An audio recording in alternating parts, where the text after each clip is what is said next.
అతి దగ్గరి సన్నిహితులు లేకపోతే వాళ్ళ యొక్క రక్త సంబంధికులు వాళ్ళు ఒక వర్గం ఇంకో వర్గం కొట్టుకదచ్చారు. నేనే ప్రాఫిట్ కి నెక్స్ట్ నేనే ప్రాఫిట్ అంటే నేనే యొక్క ఏమంటారు కదా దాన్ని, ప్రాఫిట్ కాదు, ప్రాఫిట్ కి వారసులు ఏమంటారు కదా అని మర్చిపోయాను.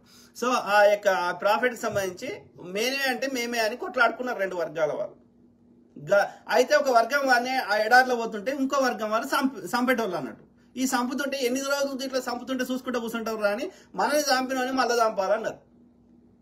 దాని పేరు జిహాద్, అంటే పవిత్ర యుద్ధం. దాని అర్థము అన్యమతస్తులను చంపమని ఎక్కడ రాయలే. ఈ లంబడి కొడుకులు ప్రతిదానికి లవ్ జిహాదు, తొక్కల జిహాదు అని పేరు పెడతారు. అంటే ఎట్లన్నా చేసి ప్రతి ఒక్కరి మీద వాడు పంజాబ్ మీద కలిస్తానంటారు.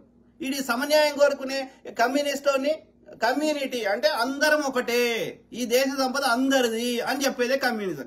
ఇప్పుడు కొన్ని కమ్యూనిటీ ఉంటాయి, గోండులు, చెంచులు, కోయలు.